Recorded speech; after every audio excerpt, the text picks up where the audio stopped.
The morning was damp, the sort of drizzle that suggested a faint promise of sunshine, but would instead simply persist into a dismal afternoon. The market town of Flaxborough stirred with its usual rhythms, the occasional clinking of cups and saucers from the tea rooms, the hum of small-town gossip in the post office, the bus that arrived precisely 5 minutes late, all signs of the quiet predictability that gave the place its charm. It was on such a morning, as the citizens of Flaxborough went about their business, that the peculiar incident occurred. The usual collection of flower arrangers, bakers, and ladies of leisure had gathered at the town hall for the annual spring flower show. The event was hardly more than a social formality, but as it happened every year, it was nonetheless important to those who attended. The usual faces made their way around the tables, filled with irises, daffodils, and primroses, exchanging pleasantries and discussing their gardening successes or failures in hushed tones. This was precisely the moment when the oddity emerged. A woman entered the hall. She was not a usual participant. This much was immediately obvious to anyone with eyes. She stood in the doorway, pale and slender, the kind of presence that commanded attention without quite meaning to. And yet, it wasn't her striking appearance that caught the most notice. It was her dress.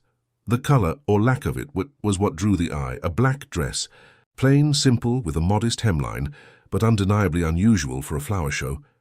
Black was the color of mourning, not blooms, and certainly not springtime. The woman's presence caused a ripple of murmurs, a momentary pause in the soft murmur of voices.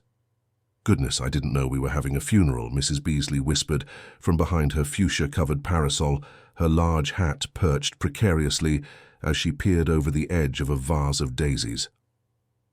The woman, who had barely made a sound as she entered, now surveyed the scene with a calm indifference, her lips curled into a faint smile.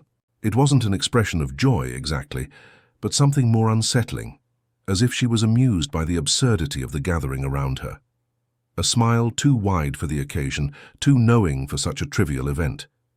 Mrs. Beasley, of course, couldn't let the opportunity slip. She immediately whispered to her neighbor, "Don't you think it's a bit strange?" Her neighbor, Miss Lyle, was less inclined to speak.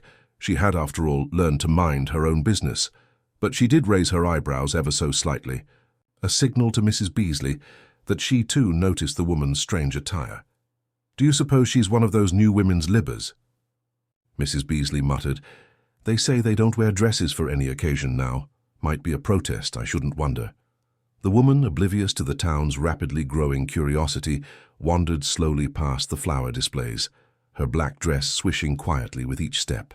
She looked at each arrangement with a detached air, occasionally pausing to touch a bloom, her fingers brushing softly over the petals before moving on again. She made no move to speak to anyone, no overt gesture to engage, but the gaze of everyone. Then the room followed her. "I think she's here for something else," Mrs. Beasley added, her voice more hushed now, eyes fixed firmly on the woman. "What do you reckon, Lyle?"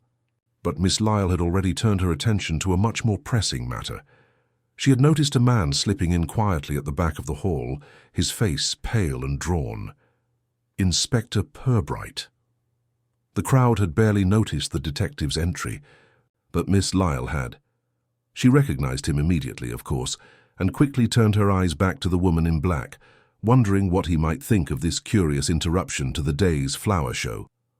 Purbright's entrance was so subtle, so unassuming, that most of the crowd had already resumed their chatter by the time he made his way to the back of the room. He was a slight middle-aged man, his neat suit and somber expression an ordinary fixture at the town's more serious affairs.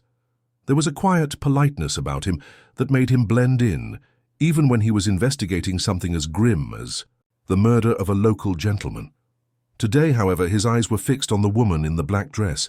It was all too obvious to Purbright, as it always was. The black dress, the strange smile, the way the woman moved, not as one who was fascinated by the flowers, but as someone who was already calculating her next move. He wasn't one for idle speculation, but it was hard to ignore the suspicion that stirred in his gut. Something about her, though he couldn't quite place it yet, seemed completely out of place here. And as he observed her from the corner of the room, it was as though he could feel the undercurrent of tension, the thing that wasn't being said, not just about the woman, but about the entire event. The town's air of polite indifference had suddenly become heavy, like the calm before a storm. "Quite the contrast," Purbright muttered to himself, then promptly made his way toward the tea table where he quietly observed the woman's movements. It was then that the first of the strange occurrences unfolded. Mrs. Beasley, her attention still fixed on the black-dressed figure, let out a gasp. The woman had stopped in front of a tall vase of white lilies. In an odd, almost deliberate motion, she reached forward and brushed one of the delicate flowers aside, knocking it slightly. Askew. Then, with a glance around the room, she swiftly left the hall, vanishing into the misty morning. No one seemed to have noticed the significance of that one small act, the slight movement of a flower, unnoticed by all but Purbright. He took a slow breath and made his way out of the hall, his mind already turning. The question lingered in his thoughts. What exactly had just occurred? A trivial, almost inconsequential act. But to Purbright, it was always the trivialities that mattered. As he stepped into the drizzle, he couldn't shake the feeling that this spring flower show was going to be anything but ordinary. The drizzle had turned to a steady downpour by the time Purbright left the town hall. His umbrella was a flimsy thing, more for show than for protection, and it did little to shield him from the soaking rain. The streets of Flaxborough were slick, the stone pavements reflecting the grey sky above. Most of the townsfolk had already gone home or retreated to shelter, leaving the streets curiously empty for a Saturday morning. Purbright, however, had no intention of returning to his office just yet. He was certain that something had shifted at the flower show, something that had, for the briefest of moments, revealed the town's undercurrent of secrets. The woman in the black dress, though she hadn't caused an outward stir, had unsettled him more than he cared to admit. It wasn't just her appearance, her odd smile, or her strange behavior around the flowers. It was the subtlety of her actions that caught his attention. The way she touched the flowers, the way she moved, and then the brief act of displacing one of them. There was something purposeful behind it, something deliberate in her gestures, though it was too subtle for the casual observer to notice. But Purbright wasn't one for casual observation. As he made his way toward the station to collect his thoughts, his mind wandered back to the woman's entrance. The silence that had fallen over the room when she arrived was telling. The townsfolk of Flaxborough were not easily rattled, and yet she had caused the entire event to pause, if only for a moment. Why? What had drawn her attention so thoroughly? To the flowers. And why had she left as abruptly as she'd arrived? Purbright's musings were interrupted by the sight of a familiar figure emerging from the nearby tea room. Miss Lyle. The elderly woman's round spectacles perched precariously on the bridge of her nose, and she was wrapped in a thick wool coat, her umbrella likewise doing little to protect her from the rain. "Inspector," she called out, her voice carrying in the quiet street. "Might I have a word?" Purbright turned to face her, a faint but polite smile crossing his lips. "Of course. Miss Lyle, what's on your mind?" "I saw you leaving the show, and I couldn't help but wonder if you noticed her," Miss Lyle said, lowering her voice as if to share a well-kept secret. "The woman in the black dress. Quite a peculiar thing, wasn't it?" "Quite," Purbright replied, glancing back toward the town hall, though the woman in black had long since disappeared. "What did you think of her?" Miss Lyle hesitated before answering, her fingers clutching the handle of her umbrella tightly. "I don't know what to make of her, Inspector, but she certainly didn't look like she belonged." Purbright said nothing for a moment, allowing Miss Lyle's words to settle. It wasn't uncommon for visitors to Flaxborough to stand out, but this woman had struck a chord with more than one person. He couldn't dismiss the feeling that she had come to the flower show for a very different reason than the one she claimed. "Did you happen to see where she went?" Purbright asked, his voice steady as if the question had been lingering in his mind for some time. Miss Lyle glanced around nervously, even though there was no one else in sight. "I did, actually. She left through the back of the hall right after she moved one of the flowers." Purbright's brow furrowed slightly. "The flowers? Which one?" "The white lilies," Miss Lyle replied. "I noticed because they were so beautifully arranged, and when she touched them it just seemed off, as though she was trying to hide something." "Interesting," Purbright murmured, his mind already beginning to churn through the possibilities. And after that? She left, just as quietly as she came in, as if she was trying to avoid being noticed, though I'm sure she knew perfectly well that everyone was watching her. Purbright nodded slowly, taking in her words. The lilies, the strange gesture, the deliberate exit, all of it now seemed more significant. He needed to look closer, and the only way to do that was to begin with the flowers themselves. "Thank you, Miss Lyle," Purbright said, his tone still polite but with a quiet urgency now underlying it. "You've given me something to consider." She gave a small, wary smile. "I do hope you're not thinking what I'm thinking, Inspector." "And what is that, Miss Lyle?" he asked, intrigued. "That the flower show might have been more than a simple gathering of floral enthusiasts. I do believe we're dealing with something darker." Purbright gave a nod, his expression unreadable. "Yes, Miss Lyle, I think you're absolutely right." As he turned away, heading toward the station, the rain began to fall harder. His thoughts were already on the next steps, inspecting the lilies at the town hall, questioning those who had been closest to the woman in black. He had no doubt that something was amiss, but it would take time to untangle the web that was now beginning to form. For now, though, he had only a handful of clues. A woman in black, a misplaced flower, and a town full of gossip. But in his experience, it was always the smallest details that revealed the greatest truths. The next step was to discover why the lilies had been moved, and who exactly had wanted them displaced. As the town settled back into its ordinary rhythm, unaware of the storm on the horizon, Purbright's mind remained sharp. The game, as always, was afoot. The rain had not let up by the time Purbright reached the town hall once more. The sky was a solid grey, and the streets were slick with moisture, the lamplights flickering softly in the distance as the town settled into its usual quiet rhythm. The few remaining souls about had little to say to one another, their conversations carried away by the wind as they hurried along in their own little worlds. Flaxborough, it seemed, was eager to return to normalcy, but Purbright was not. He could still feel the weight of the morning's events pressing on his mind. There was something wrong about the flower show, something small and obscure that seemed out of place but had the potential to unravel everything. His instincts had always been reliable, and today they were working overtime. He stepped into the lobby of the town hall, greeted by the scent of damp wood and the faint smell of old tea leaves lingering from the event. The hall was silent now, the tables still lined with vases and bouquets, though much of the hustle had dissipated after the attendees had trickled out. The flowers, despite their beauty, looked oddly incongruous in the stillness, as though they too were waiting for something to happen. Purbright moved to the table where the white lilies had been displayed. He stood before them for a moment, observing. The flowers, once meticulously arranged, now looked slightly disheveled. A single lily had been knocked sideways, its petals bent at an unnatural angle. He reached out, carefully repositioning it as he examined the others around. The lilies had not been disturbed in any obvious way, yet there was a sense of unease to them now, almost as if someone had handled them with too much force or with a certain carelessness. It was then that he noticed the faintest disturbance in the vase itself, a small smear of something dark, barely noticeable against the white ceramic. He leaned in closer, his fingers brushing over the spot, but it was gone as quickly as it had appeared. Whatever it had been, it had evaporated into the wet stone floor. A fleeting suspicion crossed his mind. Perhaps it was nothing more than a mark from the rain, the water dampening everything it touched. But his intuition told him otherwise. It was the exact sort of detail that could be crucial if he was to uncover the truth. Whoever had moved the flower might have left more behind than just the disturbed bloom.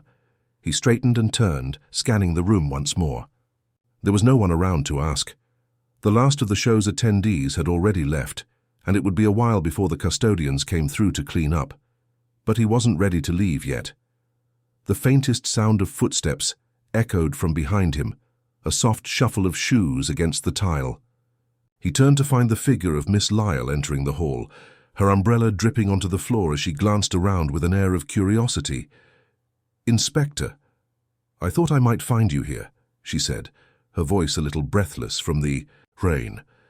"I do hope you don't mind me intruding, but I couldn't shake the feeling that I missed something this morning." Purbright raised an eyebrow. Intrusion is the last thing I'd call it, Miss Lyle. It seems you were quite right in your assessment earlier. There is something strange about this event.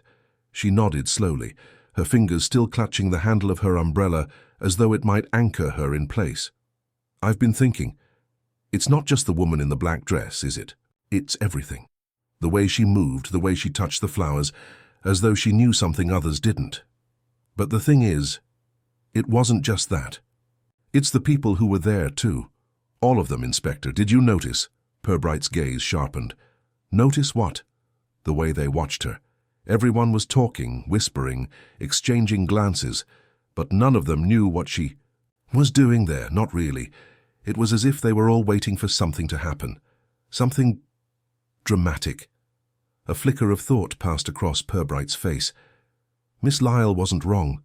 He had noticed it too, the undercurrent of tension that had rippled through the room the moment the woman in the black dress entered. No one had been able to put it into words, but the discomfort had been palpable, hanging in the air like the scent of something forbidden. "You may be onto something," Purbright murmured, rubbing his chin thoughtfully. "Do you know if any of the flower show's regulars were acting out of sorts?" Miss Lyle looked down at the floor, considering. "Now that you mention it, there was a moment when Mrs. Beasley was staring at the lilies, and her face turned quite pale. I thought I saw her exchange a glance with someone, a man standing near the back of the room. But when I looked again, he was gone." "Did you recognize him?" Purbright asked, his interest piqued. "No," she said, shaking her head. "He was a stranger. But Mrs. Beasley, she has a way of finding things out. I'm sure she knows who he is." "Then I'll need to speak with her," Purbright said, determination in his voice. "But I'll need more than just gossip. I need facts." Miss Lyle nodded, stepping closer. "I'll do what I can to help, Inspector. But you know as well as I do that the people here can be tight-lipped when they need to be. It's a town full of secrets." "Indeed." Purbright's eyes narrowed slightly, and he gave her a measured look. "And those secrets, Miss Lyle, are what I intend to uncover." As he left the town hall, the rain still falling in sheets, Purbright's mind turned over the pieces of the puzzle. The woman in the black dress, the lilies, the whispered glances. It was all connected somehow. But to what? That was the question that had no answer yet. He was certain, though, that whatever had transpired this morning, it was far from over. And it was just beginning to unravel. The rain had finally started to subside, but Flaxborough's cobbled streets remained slick, their sheen reflecting the dim light from the low-hanging clouds above. The town seemed to have taken on a sense of quiet tension, as if the weather itself were waiting for something to happen. Inspector Purbright, despite the misty conditions, walked with his usual calm, his steps deliberate as he made his way to Mrs. Beasley's house. She lived on the outskirts of the town, in a small, respectable cottage surrounded by a neat garden that always seemed a little too perfect. Mrs. Beasley, after all, was the epitome of Flaxborough's finer social circles, a woman whose reputation for propriety and decorum stretched well beyond the confines of the town. It wasn't surprising that she would have taken particular notice of the strange woman in black. As Purbright reached the house, he noticed the curtains were drawn tight against the windows, though the front door stood ajar as though inviting him in. He knocked twice, the sound sharp in the stillness of the afternoon. A moment later, the door creaked open, revealing Mrs. Beasley herself. She stood in the doorway, her face drawn with an expression somewhere between curiosity and concern. "Inspector," she said, her voice slightly tremulous but polite as ever. "How good of you to come by. I hope you didn't mind the rain." "Not at all, Mrs. Beasley," Purbright replied, tipping his hat with a quiet smile. "I trust you're well?" Quite, she said, her hand fluttering slightly. At her chest. "Do come in, won't you? It's a little chilly out there." Purbright entered the house, noting the familiar smell of lavender and something rich, almost comforting, that hinted at the presence of freshly brewed tea. Mrs. Beasley's house was as immaculate as her reputation, with porcelain figurines and dainty china adorning every surface. The curtains, though drawn, were made of soft cream linen, giving the room a gentle, almost ethereal quality, despite the overcast day. "Would you like tea, Inspector?" she asked, her tone polite but with an edge of nervousness. "I wouldn't. Say no to a cup, thank you," Purbright replied, taking a seat at the small table near the window. He glanced around, noting the tidy arrangement of bookshelves, the small collection of floral arrangements on the mantelpiece, and the faint scent of old paper that lingered in the air. "Now, Mrs. Beasley," Purbright began as she poured the tea, "I understand you may have noticed something unusual at the flower show this morning. The woman in black, perhaps." At the mention of the woman, Mrs. Beasley's face momentarily tightened, and she set the teapot down a little too forcefully. "Oh, yes. Quite an unsettling thing, Inspector. I'm afraid I don't know much about her, but she certainly caused a stir, didn't she?" "Tell me more about her," Purbright said, his voice soft but insistent. Mrs. Beasley hesitated, then sat down opposite him, her fingers wrapped around her cup. "Well, I'm not one for gossip, of course, but I couldn't help but notice the way she moved.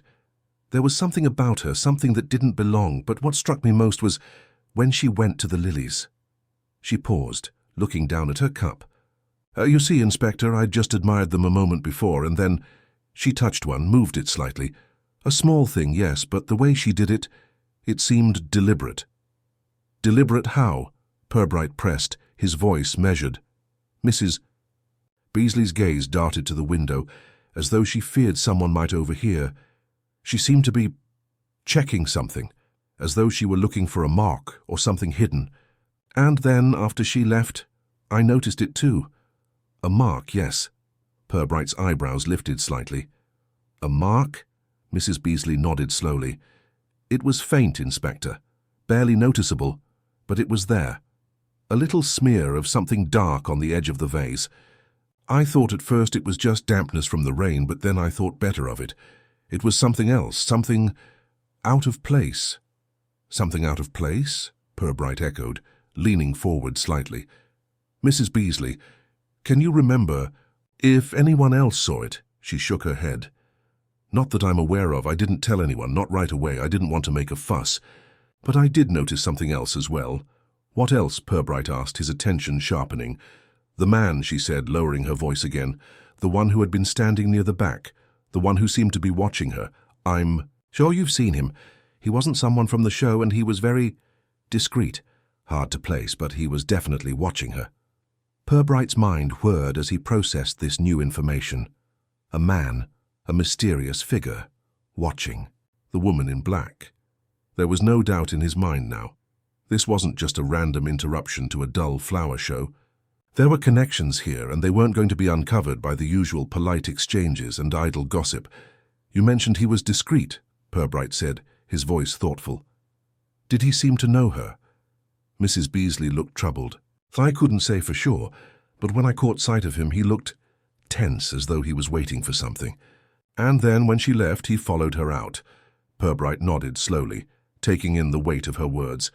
The pieces were slowly starting to fall into place, but there was still something amiss. He needed more than just idle speculation. He needed hard facts, real evidence, and he knew exactly where to go next. "Thank you, Mrs. Beasley," he said, rising from his seat. "Your information has been most helpful." She looked up, a trace of worry in her eyes. "I do hope you're not thinking of going after that woman, Inspector. She's not someone we should involve ourselves with, not with her kind." Purbright paused, giving her a measured look. "It's not about what we think, Mrs. Beasley. It's about what's true. And right now, the truth seems to be hiding in the shadows. I'll find it." As he stepped out into the now damp street, Purbright felt the weight of the case settling more firmly on his shoulders. There was more to this than just a simple flower show, more to this woman in black and the strange events that had followed. Her, and somewhere in Flaxborough, the answers were waiting to be uncovered. All he needed to do was find the right questions to ask. The game, as always, was afoot, and this time it promised to be a game with far higher stakes than anyone had imagined. The evening had settled over Flaxborough with an almost oppressive stillness. The town, usually a bustling picture of orderly small-town life, seemed muted, as though holding its breath. Purbright, however, wasn't one for idle waiting. His mind continued to churn with the facts at hand. There were too many loose ends, too many threads that needed tying together. and there was still something undeniably off about the whole affair. Something far beyond the simple appearance of a woman in a black dress at a flower show. He had left Mrs. Beasley's house with more questions than answers. The mark on the vase, the strange man in the background, and the woman's calculated movements, all these things lingered in his mind like unsolved equations, each piece a clue that had yet to be connected. Purbright had decided to follow, up on the one lead that might give him the clarity he needed. The man Mrs. Beasley had noticed. This figure, who seemed to have been watching the woman in black, might hold the key to the entire mystery. It was no coincidence that someone had been following her. He needed to find out who he was. The first place Purbright thought to look was the local inn. Flaxborough's few inns were always a haven for travellers, some transient, others more permanent. It wasn't the sort of place where one expected to find dangerous criminals or shady figures, but Purbright had learned long ago that appearances could be deceiving. He arrived at the inn just as dusk was settling in, the flickering lights inside casting a warm glow against the cool, dimming streets. Inside, the atmosphere was just as one would expect, a quiet murmur of conversation, the clinking of glass and the steady shuffle of footsteps across the wooden floor. A fire crackled in the hearth, throwing erratic shadows on the walls. The innkeeper, a portly woman with glasses perched low on her nose, glanced up as Purbright approached the bar. "Evening, Inspector," she said, her voice warm but with a touch of curiosity. "What can I do for you tonight?" "I'm looking for someone, Mrs. Dobbins," Purbright replied, leaning slightly on the counter. "A man who was here earlier today, around noon, perhaps a little after." Mrs. Dobbins raised an eyebrow, but didn't seem surprised. "A lot of folk come and go, Inspector. But if you're asking about someone specific, you'd better be more precise. Can't have everyone being a suspect now, can we?" Purbright gave her a small smile. He was a stranger, a little out of place, a man who might have been watching a certain event earlier today. She studied him for a moment, then leaned closer. "I think I know who you mean. He was here all right. Didn't say much, didn't order anything fancy. Just sat in the corner, drinking his ale and staring out the window. Left not long after the flower show ended. I didn't think much of him, not until now." Purbright's interest piqued. He leaned in a little closer. "Could you describe him?" Mrs. Dobbins thought for a moment, before replying, her voice low. "Well, he was tall, dark-haired. Couldn't place the accent. Might have been from London or somewhere like that. He wore a grey coat, a bit shabby but expensive-looking. I'd say he wasn't the type to linger unless he had business. Not the social sort." "Did he say anything to you?" Purbright asked. "Not a word. Just watched the rain, didn't he? Gave the impression he was waiting for someone, but never seemed to expect much. Didn't even bother with his drink after a while. A man waiting for someone, it fit with what Mrs. Beasley had described. The stranger, ever present in the background, but elusive in his intent. Purbright knew one thing for certain now: this was no coincidence. "Did anyone else notice him?" Purbright pressed. "Few did," Mrs. Dobbins answered, "but mostly those who came in after. I heard one of the locals mention seeing him outside after the show finished. Said he was walking towards the southern edge of town. That's where the old church—" "As you know, the one that's been abandoned for years." Purbright's mind raced. The old church, of course. The abandoned building, overgrown with ivy and history, was a place few ventured near. There had to be something significant about that. The thought of it drew him immediately. It was exactly the kind of place where someone might hide, or where secrets might be buried, literally and figuratively. He stood up, tipping his hat toward Mrs. Dobbins. "Thank you, Mrs. Dobbins. You've been most helpful." As he turned to leave, he heard her call after him. "Inspector, you might want to be careful. That part of town's no place for a man in your line of work." Purbright's eyes narrowed, but he didn't respond. He didn't need to. The warning, though veiled, was clear. But the path was set. If he wanted to uncover the truth about the woman in black, about the strange happenings at the flower show, and about this enigmatic man, the church was the next step. The town seemed quieter as Purbright made his way toward the outskirts. The southern part of Flaxborough was always more secluded, and the church sat like a silent sentinel at the edge of the town, its crumbling stone walls veiled in thick ivy. No one cared to go near it, and the few who did often returned with a sense of unease. But Purbright wasn't like most people. His curiosity pushed him forward, guiding him through the dark streets. The old church loomed ahead, its spire visible even in the failing light. The air was colder now, the wind picking up and rustling the trees in the distance. Purbright stepped. Through the rusted gates, the sound of metal creaking in the stillness.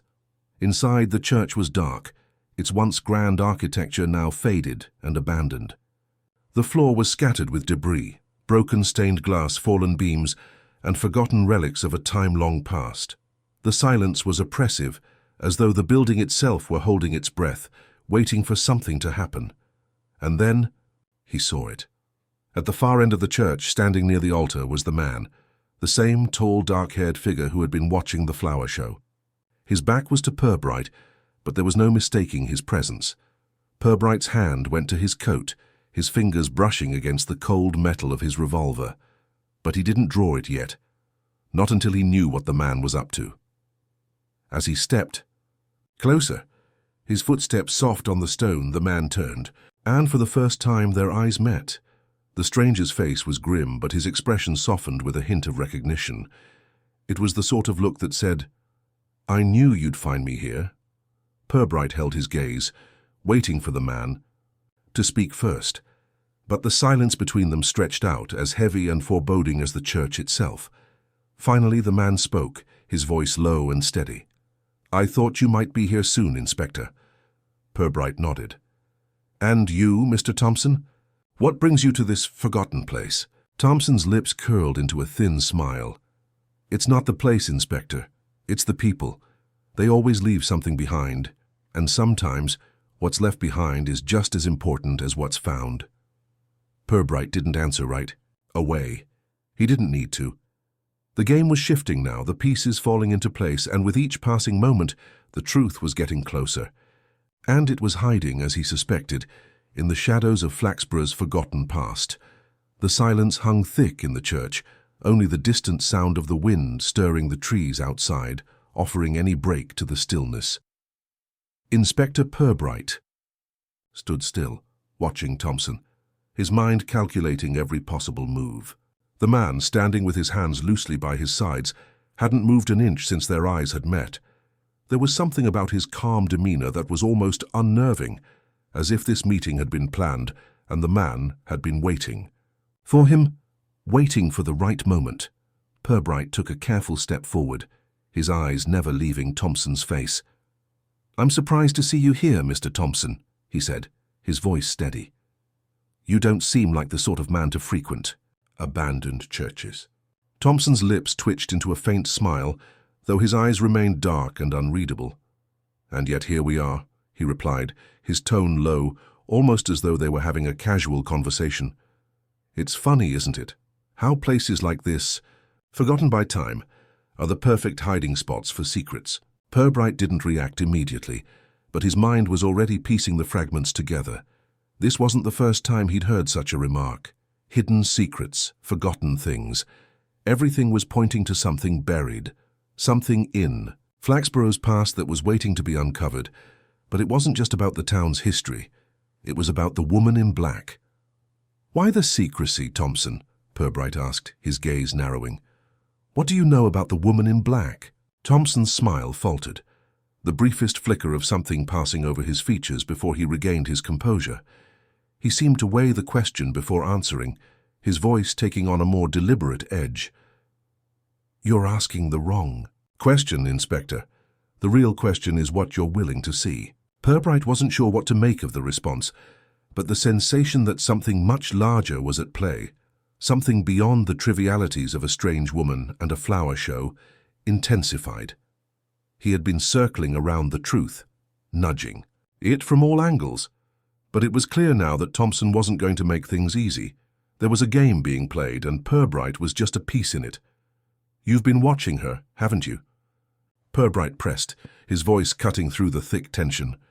"The woman in black, I've seen you, I know you've been following her. Why?" Thompson's posture shifted ever so slightly, a subtle sign of discomfort, though he hid it quickly. You think this is all about her? His voice dropped to a near whisper. She's only part of it. The town. It's all connected, Inspector. You've been chasing the wrong leads. Purbright felt a sudden jolt of realization, though he couldn't quite place it. Thompson's words had the effect of a puzzle piece falling into place, though its exact shape still eluded him. What do you mean? He asked, his voice laced with the faintest edge of impatience. What's going on here? What's the connection? Thompson took a step closer, his eyes narrowing as if he were about to reveal something monumental. You think this is about a woman in a black dress, or a flower show, but you're missing the point. The show. It wasn't the real reason she came here. The real reason is deeper, older, and it's buried right beneath this town. For a moment, Purbright didn't speak, trying to process the words. There was something ominous in Thompson's tone, something that hinted at a much larger scheme at play. His instinct told him that Thompson knew far more than he was letting on, but he also knew that pressing the man further might only push him into silence. You're not making sense, Purbright said, his voice low but insistent. I need you to explain yourself. Thompson hesitated, his gaze darting momentarily toward the darkened corners of the church, as if the very walls were listening. When he spoke again, his voice was strained, almost pained. I've been trying to stop it, Inspector, trying to keep it buried, but there's only so much I can do. I'm not the one in control here. Purbright's mind whirled. Stop what? What are you talking about? Thompson's face darkened, and for the first time there was an edge of fear in his voice. You have no idea what you're dealing with. The woman in black, she's the key, but not in the way you think. She's tied to something far darker. The truth about Flaxborough, about its past, it's not what anyone thinks it is. Purbright stepped closer, his voice sharp. Then tell me, what is it? What are you afraid of? For a moment Thompson seemed ready to speak, but just as the words seemed poised to escape, a sharp sound rang through the church, the unmistakable crackle of a twig snapping outside. Both men froze, their attention diverted to the darkening shadows beyond the church doors. Someone was out there. Thompson's eyes flicked to Purbright, a brief moment of panic flashing across his face before he regained his composure. You're not the only one looking for answers, Inspector, he said, his voice tight. But you need to be careful. If you push too hard, you'll uncover things you won't be able to unsee. Before Purbright could respond, Thompson turned on his heel and disappeared into the darkness, his footsteps echoing against the cold stone as he vanished into the night. Purbright stood there for a moment, the tension in the air thick enough to cut with a knife. His heart pounded in his chest, the weight of Thompson's cryptic words pressing on him. The man knew something. He was hiding something, and Purbright knew he was dangerously close to the truth. But what exactly was it? The sound of footsteps grew louder, and Purbright turned swiftly, his eyes scanning the shadows, his hand instinctively moving to his pocket. But no one appeared. He stood still for a moment, allowing his breath to steady. The pieces were falling into place, but they were scattered, too far apart to see the full picture just yet. Purbright knew one thing for certain: Flaxborough's secrets were no longer hidden in the past. They were here in the present, and someone was desperate to keep them buried, and now it was up to him to dig them up, no matter the cost. The air in the church seemed to close in around Purbright, as he stood in the silence left by Thompson's hasty departure. His eyes scanned the shadows, every nerve on edge, but there was no sign of anyone else. The footsteps, the crackling branch. It was as if the world had shifted around him, leaving him alone in the center of a growing mystery. Thompson had all but confessed to knowing something far deeper than what was apparent, and yet, as always, he remained just out of reach. Purbright couldn't help but feel the weight of the man's final words. You're not the only one looking for answers. The cryptic nature of that statement lingered in his mind like a whisper. Who else was involved? And what was this truth Thompson was so afraid of? The pieces were close now, but none of them quite fit together. He needed more. He needed someone who knew what lay beneath the surface of Flaxborough. With one last look around the church, Purbright made up his mind. He would have to go deeper into the town's history, into its shadows. There were records, places long forgotten by most of the town's citizens, and he knew just where to start. The town archives, a small, unassuming stone building tucked away near the edge of the market square, had been a haven for Purbright in the past. Here the town's history was stored in dusty volumes, forgotten ledgers and old maps. The information wasn't always easy to extract. The records were disorganized, and much of the important material had been hidden away, deliberately or not. But Purbright had learned that the key to solving any mystery lay in the details. And the town archives were rich with them. The rain had stopped by the time he reached the building, the damp streets reflecting the faint light of the gas lamps now flickering to life in the darkening town. The archive door creaked open with a groan as Purbright stepped inside, the familiar musty scent of old paper and wood filling the air. The large room was dimly lit by a single lamp, its glow casting long shadows on the shelves that lined the walls. A solitary figure sat at a desk near the back, scribbling in a ledger. Mrs. Hargrove, the town archivist, looked up as Purbright entered. "Good evening, Inspector," she said, her voice warm, but with the faintest trace of wariness, as if she were accustomed to the arrival of important figures at odd hours. "What brings you here tonight? More inquiries about the old records?" "Indeed," Purbright replied, his voice smooth but with an edge of urgency. "I need to look into the history of this town, particularly anything that might be connected to the church." Mrs. Hargrove raised an eyebrow, her fingers still resting on the pen she had been writing with. "The church? What do you need to know about that old place?" "Most of its records were lost decades ago. A fire, you see. What little remains is scattered and incomplete." "I'm not looking for official records," Purbright said, his eyes narrowing. "I'm looking for anything unusual, anything that might hint at something hidden, something forgotten." The archivist studied him for a moment, then sighed, a deep exhalation that suggested both resignation and understanding. "I knew you'd be back for this eventually. The church, Inspector. Well, there are things about it that the town prefers to keep buried, but I can't refuse you, not after everything that's happened." She stood up from her desk and walked toward one of the far shelves, her hands gliding over the spines of old books, her movements practiced and slow. She paused at one shelf in particular, pulling out a heavy, leather-bound book. "Here," she said, setting it down in front of him. "It's not much, but it's the best I've got. Notes on the church and some of the strange events tied to it." Purbright flipped the book open to the first page, where a brittle piece of parchment was tucked inside. It was a faded map of the town, with the church marked at its southern edge. There were strange symbols scrawled across the map, nearly impossible to decipher at first glance. He traced his fingers over the symbols, his mind racing. This wasn't the work of a casual historian. This was someone who had deliberately gone to great lengths to hide something. "Who wrote this?" he asked, glancing up at Mrs. Hargrove. She gave a tight, nervous smile. "A man named Edmund Coyle, a historian, though his methods were unorthodox.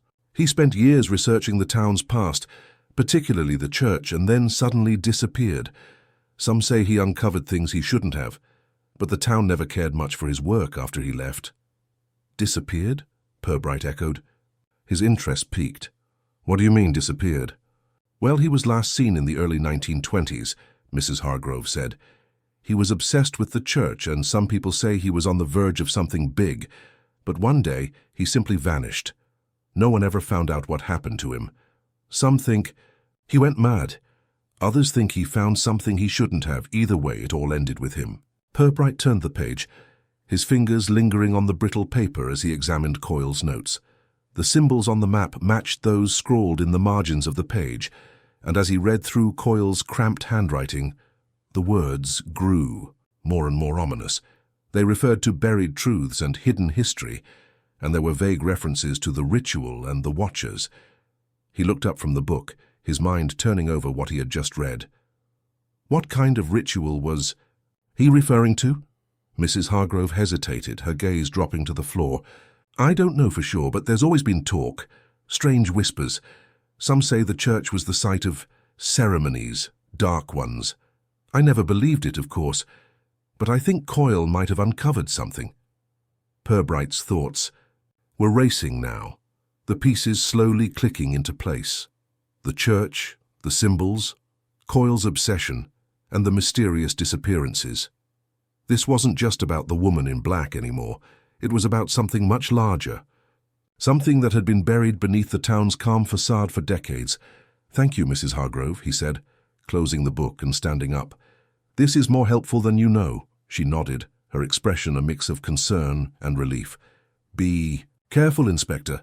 Some things are best left buried." Purbright didn't respond. He had heard the warning, but it didn't matter now.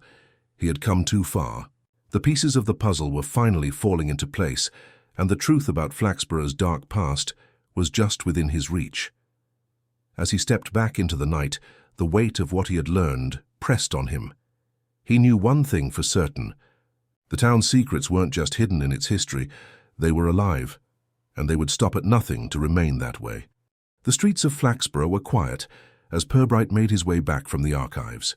The drizzle had returned, casting a fine mist that hung in the air like a veil. The faint glow of the street lamps created pools of light that barely illuminated the slick cobblestones beneath his feet. His mind, however, was racing. The pieces were falling into place, though not as he had expected. Every step forward revealed more questions than answers. Coyle's notes had hinted at something far darker than the quiet, everyday life the town pretended to lead. The map with its cryptic symbols, the references to hidden truths and rituals, they spoke of a long-forgotten secret buried in Flaxborough's past. But what was it? What had Coyle discovered that had cost him his life, or perhaps worse, his sanity? As Purbright rounded the corner towards the station, his thoughts lingered on the woman in black. She had entered the picture so suddenly, so unexpectedly, and yet with each passing hour it seemed she was at the heart of everything. But she was only one piece of a much larger puzzle. The stranger in the grey coat, the man watching her, the whispers of rituals and things hidden beneath the town's surface. It was all connected. He stopped for a moment near the station, the faint whistle of a distant train breaking the silence. His breath formed clouds in the cold air, and he realized that the weight of what he was about to uncover would change everything for Flaxborough. It was no longer just about a strange woman or an old church. It was about the town itself, its history, its people, and the carefully constructed facade that hid the darkness beneath. Purbright turned toward the station entrance, where a figure stood, leaning against the stone pillar. At first, he thought it might be one of the usual late-night travelers, but then he saw the familiar outline of Inspector Roberts, his colleague, and one of the few people in the town whom Purbright trusted without question.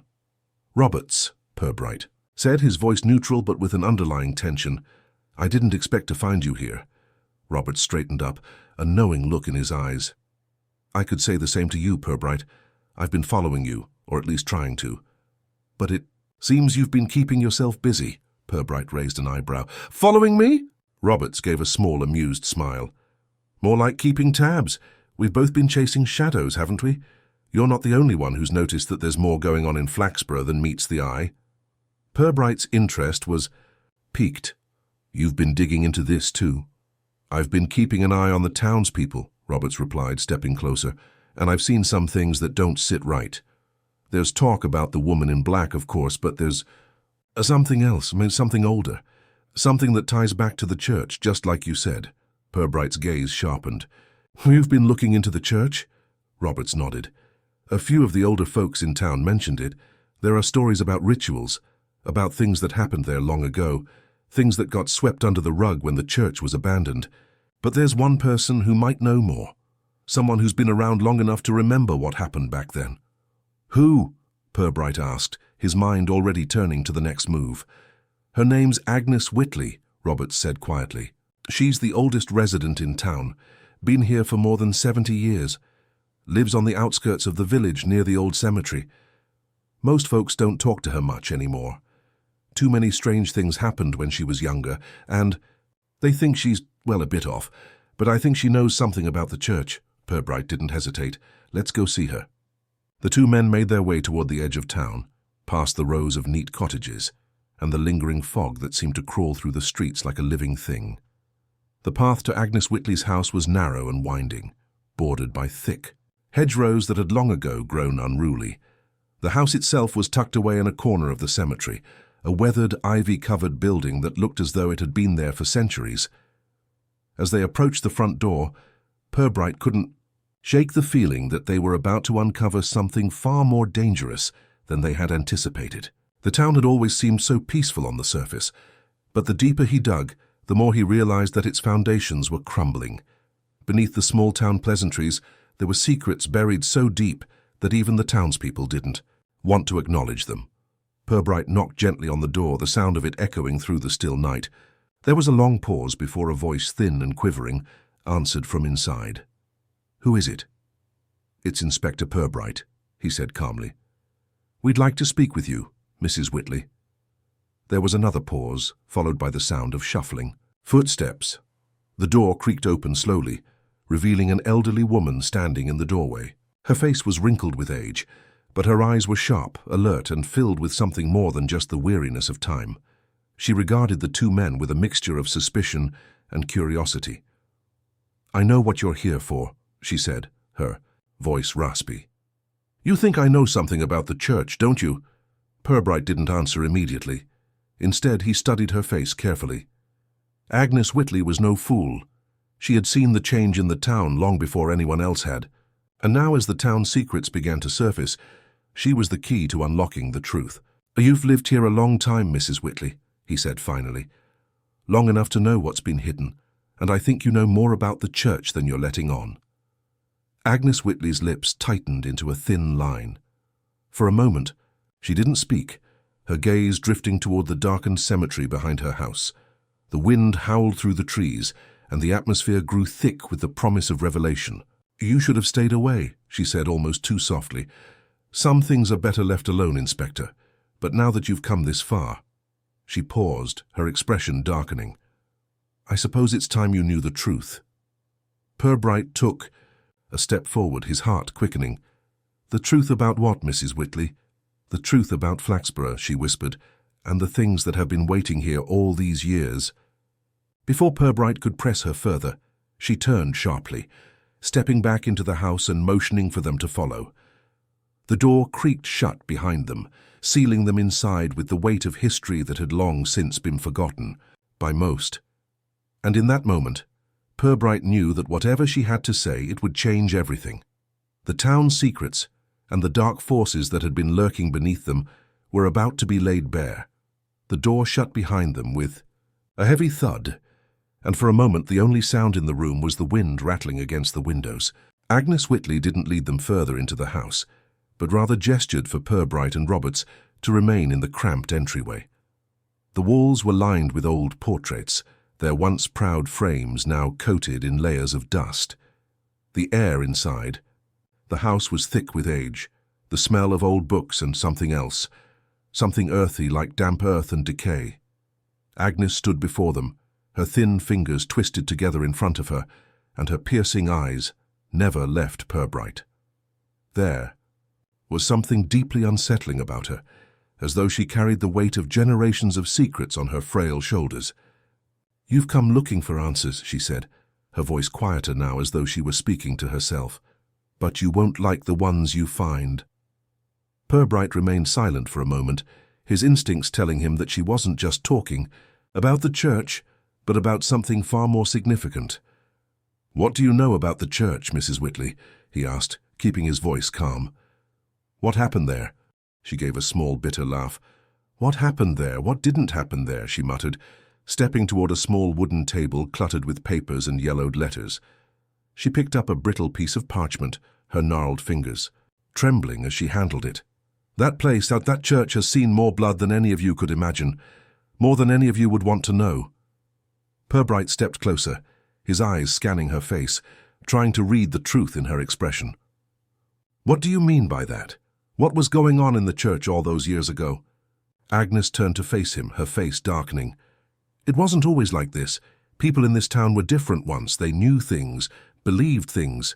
The church was a place of power in the beginning, but then it became something else. Something darker. The rituals," Robert said softly, his voice a mix of disbelief and unease. "The ones Coyle wrote about." Agnes's eyes flickered toward him, narrowing slightly. "You've seen his notes, have you?" she said, her voice sharper now. He wasn't the first to look into it, but he was the one who came the closest to understanding. The rituals weren't just about the church itself. They were about the town, about what it was built on. What's buried beneath it? Purbright's mind raced as he pieced together her words. What's buried beneath it? You mean the town itself? She nodded slowly. Flaxborough wasn't always a peaceful place. The church was built on land that had already seen sacrifices. People believed they could harness the land's power. They thought they could make deals with whatever was beneath it. But power like that comes with a price. The room grew colder as she spoke, the shadows in the corners of the room seeming to shift as though the very air were thickening. Purbright felt a chill crawl up his spine, but he held his ground. What kind of price? He asked, his voice low. Careful. Agnes's eyes flickered with something that could have been fear, but it was gone as quickly as it appeared. A price that costs more than lives, more than blood. They didn't just summon things, Inspector.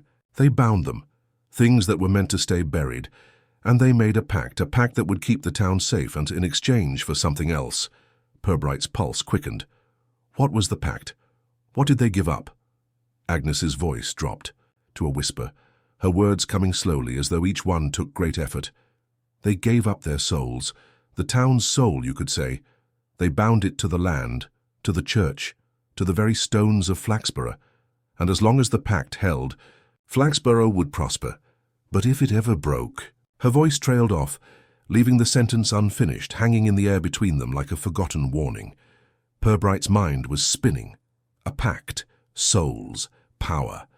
The more she spoke, the more his earlier theories seemed to dissolve into something far darker. This wasn't just about a strange woman in a black dress or a few old symbols. This was about the very foundation of the town itself and the price it had paid for its prosperity. And the woman in black? Purbright asked, his voice cutting through the tension.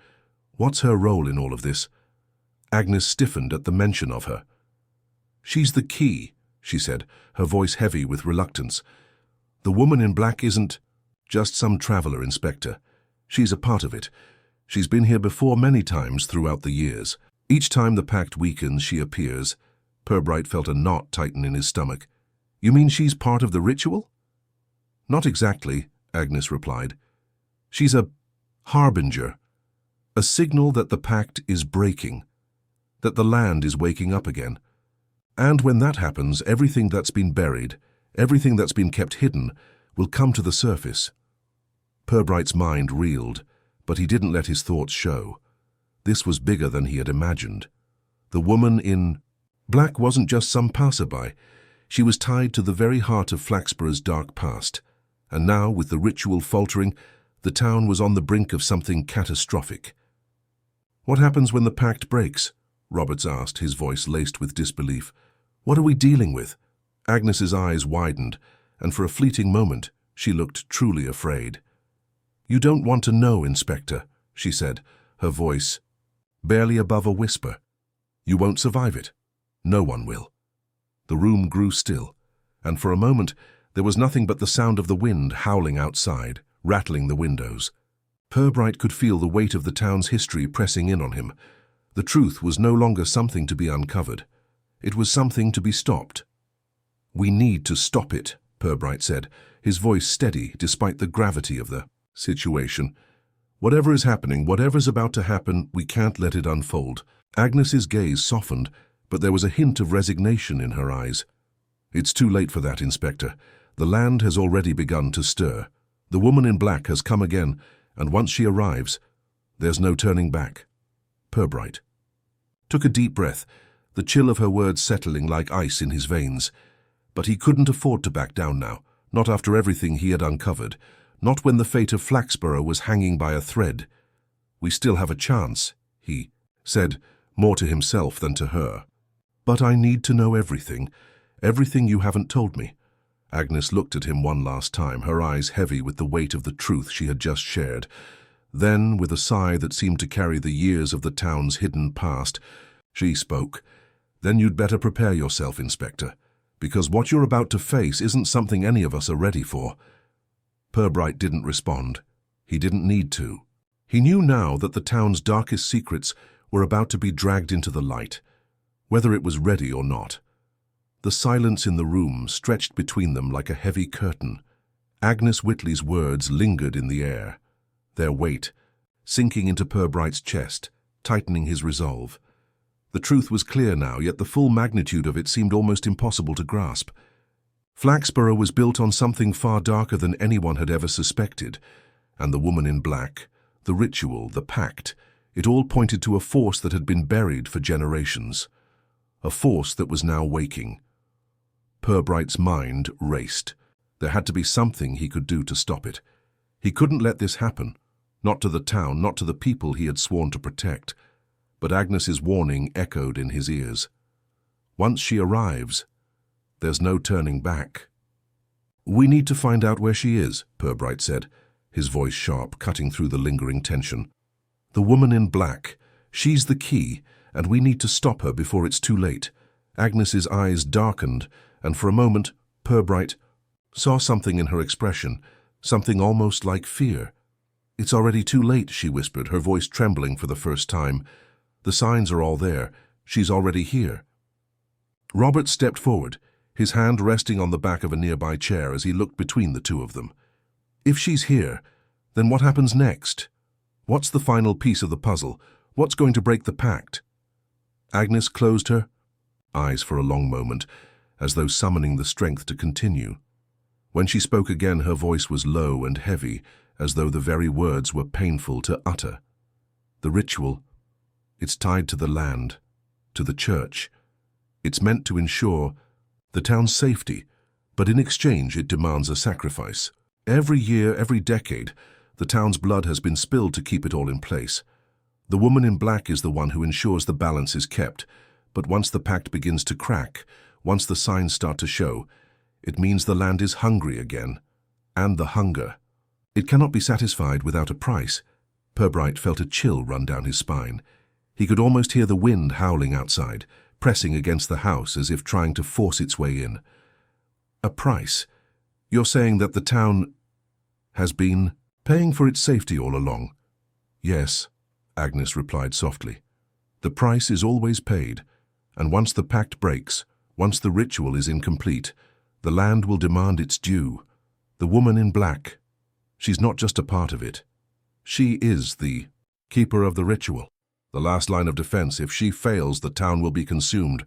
Purbright took a steadying breath, trying to make sense of the words. "So the woman in black is part of this ritual, but how do we stop it? If the land is hungry, if the town is already tied to this pact, is there any way to break it?" Agnes's gaze turned distant, as though she were looking at something far beyond the walls of the room. "There's a way," she said, her voice almost too quiet to hear. "But it's dangerous. It requires someone to sever the bond, to break the chain between the land and the town. It's been done before, but no one who's tried has ever survived. The town will fight back. It will protect itself." A knot twisted in Purbright's gut. Who would even attempt such a thing, and why would they do it? Agnes's eyes met his then, full of something he couldn't quite place. Sadness, perhaps, or resignation. "Because, Inspector, some things are worth more than the lives of the people living in a town. Some people would sacrifice everything. For a chance to free the land, to stop the hunger. But in doing so, they risk everything. The cost is their soul. And when it's done, there's no turning back." Purbright's mind spun. He had no doubt that Agnes knew what she was talking about, but the complexity of it all made his head ache. The town, its past, the rituals, it all seemed tied together by an invisible thread, one that had been cut and knotted, broken and reforged over the years. The woman in black was the key, but what could they do now? "And if we stop her?" Purbright asked, his voice rough with the weight of the question. "If we stop the ritual, break the pact?" Agnes looked away, her hands clasped tightly together. "You can't. The pact has been in place for centuries. It's embedded in the very fabric of the land. Breaking it would unravel everything. It's a sacrifice that's been made by every generation, from the first settlers to the present day. If you break it, the land will not forgive you. It will take its toll on everything. Everything you know, it will take the town itself." Purbright felt the full weight of her words settle into him like a stone in his stomach. The town itself would be destroyed. There was no escape from this, no way to turn back the clock. It was a question of whether they would allow the land to consume the people, or whether they would risk everything to try and free it. "But why the woman in black?" Roberts asked, his voice quiet, his gaze intense. "What role does she play? How does she fit into all of this?" Agnes gave a soft, bitter laugh. "She is the embodiment of the pact. She's been coming back for generations. She's the one who ensures that the blood is paid. But when the ritual is incomplete, when the pact begins to unravel, she becomes the one who faces the full brunt of the land's wrath. If she doesn't complete the ritual, if she doesn't ensure that the balance is maintained, the town will be swallowed whole. She's the last line of defense." Purbright stood there for a long moment, absorbing the weight of Agnes's words. It was all becoming clearer now, but with each revelation came a new question, a deeper mystery. How had this woman in black become so entwined with the town's fate?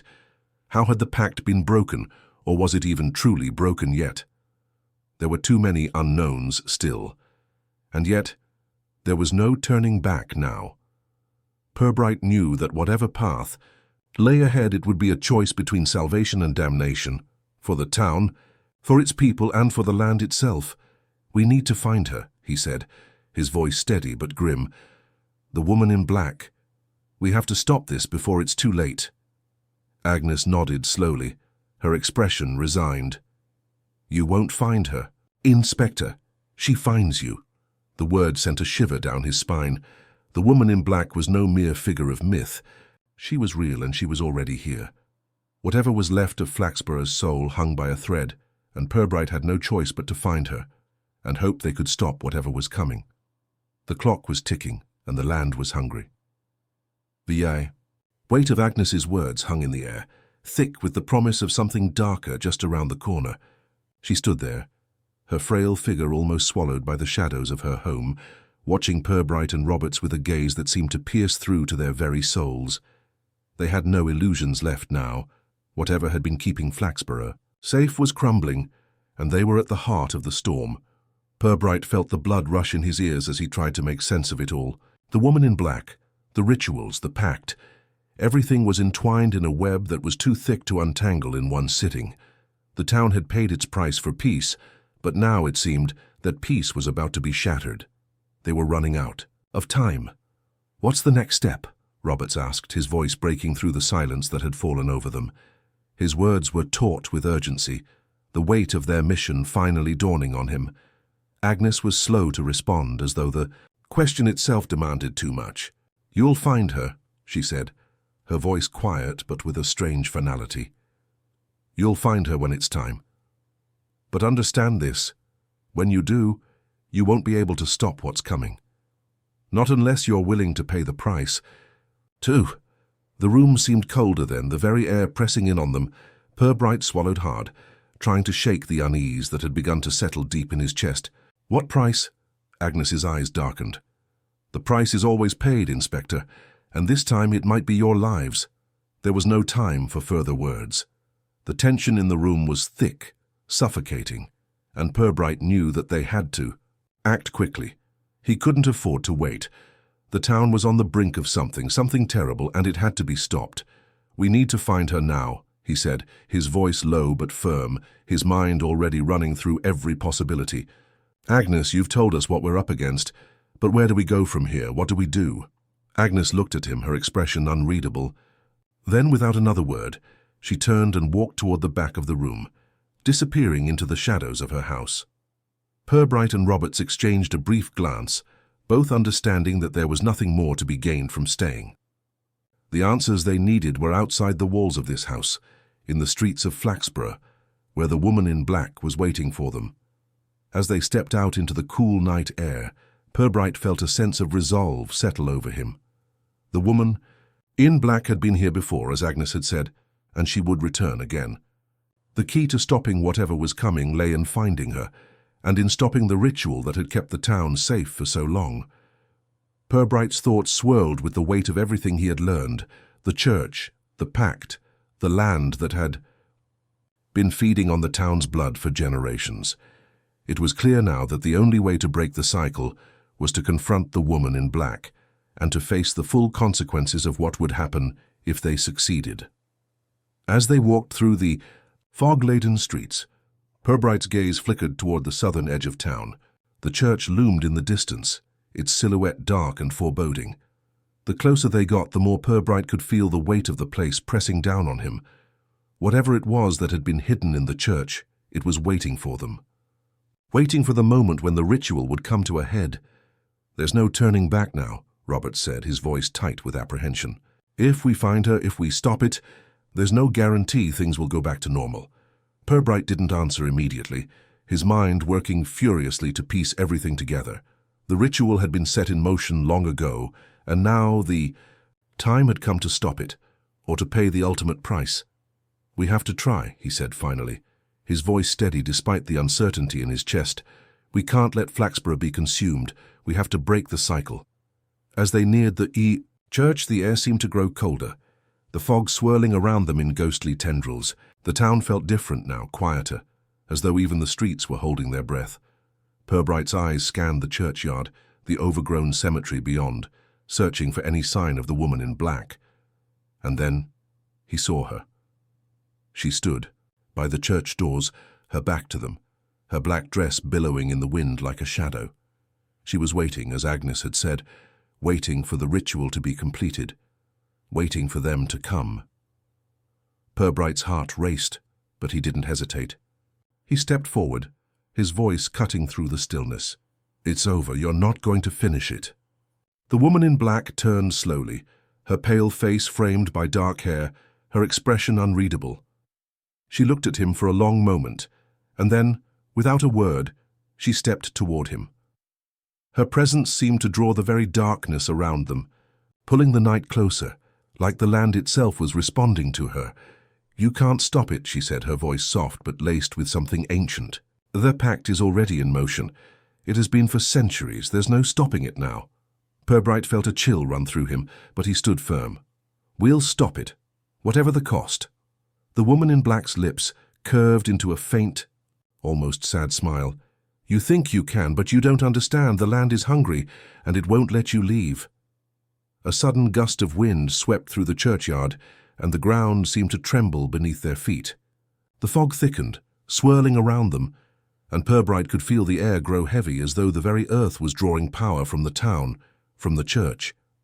The woman in black raised her hand, and the shadows around them deepened, darkening, to the point where it seemed impossible to see anything at all. Purbright's pulse quickened, but he didn't flinch. This was the moment, the point of no return. He had come this far and he couldn't stop now. He stepped forward, reaching out toward her, his voice steady despite the chaos around them. "We won't let you finish the ritual. We'll stop it, no matter what." The woman in black's smile faded, replaced by something colder, more resolute. "You can try, Inspector, but you'll soon learn that some things are beyond your control." And then, before he could react, she was gone. The shadows dissipated, the fog lifting like a veil being pulled away. The church stood in front of them, silent once again as though nothing had happened. But Purbright knew better. The ritual was still unfolding, and the price would still be paid. They had only delayed the inevitable. But in the end, it was not just the town that would be affected. It was the world itself, teetering on the edge of something ancient, something far beyond human comprehension. Purbright turned to Roberts, his face grim. "We're not done yet. This is just the beginning."